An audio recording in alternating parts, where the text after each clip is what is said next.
நிஷா ரொம்ப டல்லா உட்கார்ந்துருக்க? இவகிட்ட சொல்லலாமா வேண்டாமா? இவளே சரியான ஓட்டவாயாச்சே. என்ன இவ யோசிக்கிறா?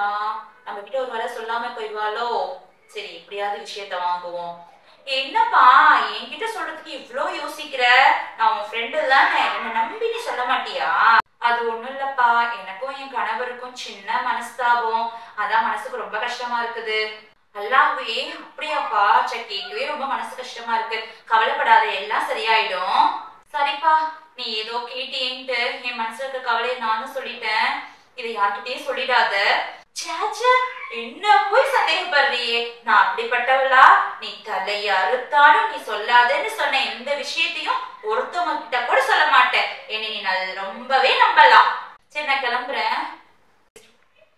ஓ, இவ சொன்னத ஒரு 4 பேர்கிட்டயாச்சும் சொல்லி ஆகணுமே, நம்ம தலை வெடிச்சிடும், நைட்டு தூக்கமே வராதே. எப்படியாவது 4 பேர் குடிச்சாது இந்த விஷயத்த சொல்லிடணும். ஹே நச்மா, இங்க வாய, ஒரு செய்தி கேள.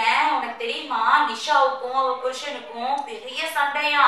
பயங்கரமா அவர் போட்டு அடிச்சிட்டாராம். பயங்கர அடிதடி தகராறு ஆயிடுச்சான்.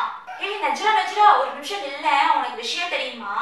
நிஷாவுடைய வீட்டுக்காரரு ஒரு பொண்ணு கூட தவறான உறவுல இருக்காராம். அது அவ தெரிஞ்சு கேட்கவும் 2 பேருக்கும் பயங்கரமா சண்டை வந்து இப்ப டைவர்ஸ் வரைக்கும் போய் நிக்குதான். என்ன செஞ்சிட்டு இருக்க நீ? ஏய் நஸ்ரா, வந்துட்டியா? வா வா, நீ இந்த விஷயத்தை கேள.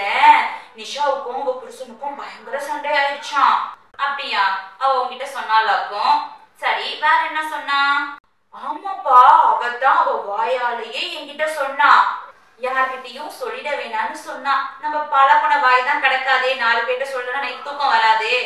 என்ன, ஒரு 2 பேர்கிட்ட சொன்னேன், அவ்வளவுதானே. இது ஒரு தப்பாப்பா? தப்புதான். அல்லாஹ் இந்த மாதிரி வாக்குறுதியை மீறத பத்தி குர்ஆன்ல என்ன சொல்லியிருக்கான் தெரியுமா?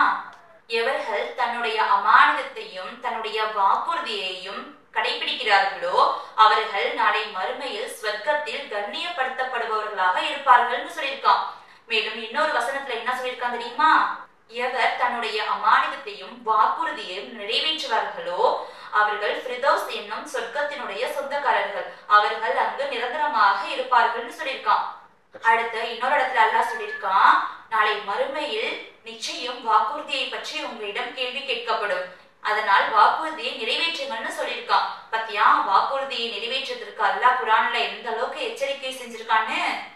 அல்லாஹ் பாதுகாக்கணும். அல்லாஹ் வாக்குறுதியை பத்தி இவ்வளவு சொல்லியிருக்கானா குர்ஆன்ல? இதெல்லாம் எனக்கு தெரியாதுப்பா. நல்ல வேலை நீ சொன்ன. சரிப்பா, இனிமே இந்த மாதிரி தவறு செய்யாம நான் என்ன திருத்திக்கிறேன்பா.